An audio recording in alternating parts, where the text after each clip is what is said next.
11월 10일 새누리당 원내대변인 김현숙입니다. 브리핑 하도록 하겠습니다. 첫 번째는 공무원 연금에 대해서 말씀드리겠습니다. 새정치민주연합과 공무원 노조 측은 아직 아무런 대안도 제시하지 않은 채 또다시 새누리당 공무원 연금 개혁안에 대해서 트집을 잡고 있습니다. 이번에는 화어상박 효과가 작고 임용 시기별로 개혁에 따른 부담이 불평등하다고 합니다. 그러나 이는 역사적인 공무원연금제도의 특성이나 과거 공무원연금 개혁의 정도를 무시한 또 다른 엉터리 주장에 불과합니다. 공무원연금 제도는 자신의 소득에 따라 재직기간 중 기여금을 납부하고 이에 비례하여 퇴직 후 연금을 수급하는 것을 기본으로 하는 특수직역연금입니다. 그럼에도 불구하고 새누리당은 화우상박식 개혁을 위해 국민연금과 같은 소득 재분배 시스템을 과감하게 도입하였고 퇴직 후 납부하는 재정 안정화 기여금 역시 연금 수급액에 따라 차등 적용하도록 하였습니다. 이에 더하여 일부 고액연금 수급자에게는 10년간 연금액을 동결하도록 하였습니다. 새누리당의 공무원연금 개혁안은 과거 세 차례에서의 개혁에서는 감히 도입하지 못했던 소득 재분배 개혁 방안이며 임용 시기별 불평등을 줄이는 퇴직수당 현실화 방안도 포함되어 있습니다. 퇴직수당을 현실화하면 재직기간이 짧을수록 퇴직수당 증가분이 매우 크기 때문에 재직기간이 짧은 공무원들의 연금액 감소 부분을 상당 부분 상쇄하게 됩니다. 야당이나 공무원 노조가 신중한 고려 없이 가볍게 주장하는 것처럼 연금 제도는 조세 제도나 여타의 복지 제도와 다른 특수성 때문에 상한 하한제 또는 무조건적인 연금액 인상을 도입하기가 어렵습니다. 새정치민주연합과 공무원 노조 측은 더 이상 새누리당 개혁안의 트집 잡기에만 골몰하지 말고 완결된 대안을 제시하고 이제 구체적인 논의에 적극 동참해 주시기 바랍니다.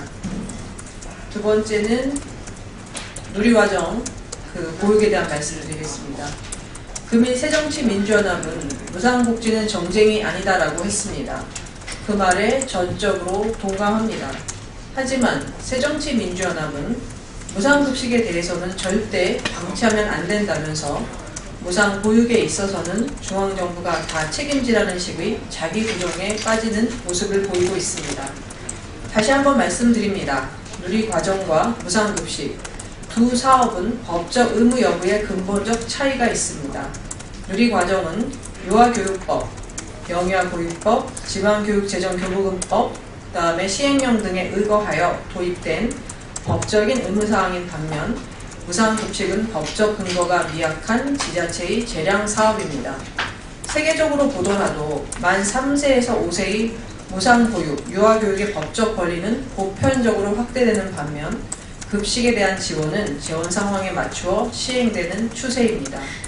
당초 도시락 준비를 못해 끼니를 거르는 저소득층 학생에게 급식을 지원하는 사업인 무상급식 사업을 애들 밥값을 아끼느냐라는 식의 발언으로 확대하여 현재의 교육재정 위기를 불러온 당사자는 새정치민주연합입니다.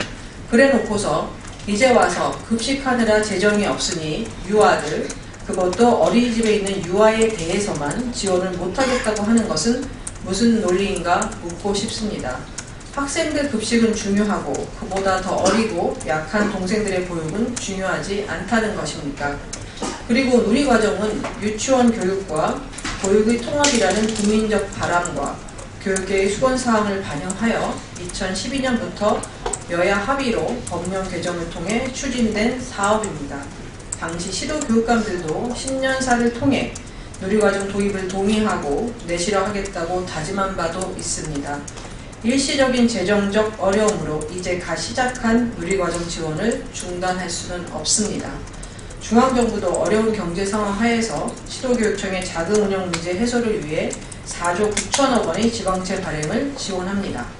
이제는 중앙정부가 무조건 다 책임지라는 억지 주장 대신 여야가 함께 돈이 없다고 난리인 시도교육청이 왜 학생 수는 줄고 있음에도 불구하고 학교, 학급, 교원 수는 매년 증가하는지, 왜 매년 못 써서 2월 되는 지방교육재정 교부금이 2조 원 이상 발생하고 해마다 1조 5천억 원 이상 불용액이 발생하는지, 지방교육청의 지방교육재정 교부금 2월 불용액이 중앙정부 2월 불용액 비율에 비해 약 3배 정도 높게 나타나는지 등의 투명한 지방교육재정 집행에 대한 조사부터 먼저 나서야 할 것입니다. 세 번째는 한중 FTA와 나머지 FTA 말씀을 좀 드리겠습니다.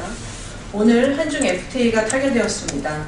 경제 상황이 좋지 않은 한국 경제에 13억 명이라는 거대한 중국 시장의 문을 열었다는 점에서 새누리당은 이번 FTA 타결을 크게 환영하며 농산물 보호 대책 등 대책 마련에 최선의 노력을 다할 것입니다.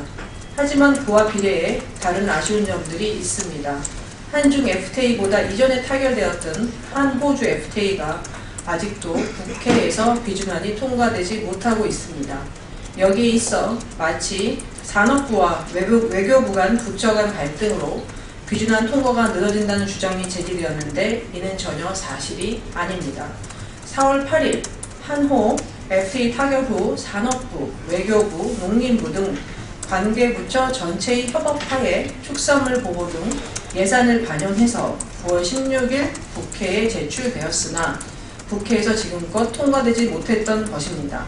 한호주 FTA가 조만간 발표될 1호주 FTA보다 지연될 경우 연간 5천억 원의 손실이 날 것으로 예상되고 있습니다. 더불어 같이 국회에 제출되어 있는 한캐나다 FTA 비준안도 한시바삐 통과되어야 합니다. 호주, 캐나다의 경제 규모 및 구매력을 감안한다면 FTA 극대화를 위해 조속한 비준이 매우 필요한 시점입니다. 호주는 이미 국내 절차를 모두 마친 상태이며 캐나다도 하원 심의 완료 후 상원 심의 중이며 내달 초까지 모든 절차가 완료될 예정입니다. 중국, 일본 등 경쟁국에 비해 가장 먼저 FTA를 타결해 시장 선점에 유리한 고지를 점해야만 합니다. 금요일 오후 4시에 한호주, 한캐나다 FTA 비준안 처리를 위한 여야정 협의가 열립니다. 새누리당은 FTA로 피해받는 산업의 피해를 최소화하고 대한민국 경제를 위해 FTA 비준안 처리에 최선의 노력을 다할 것입니다. 이상입니다. 고맙습니다.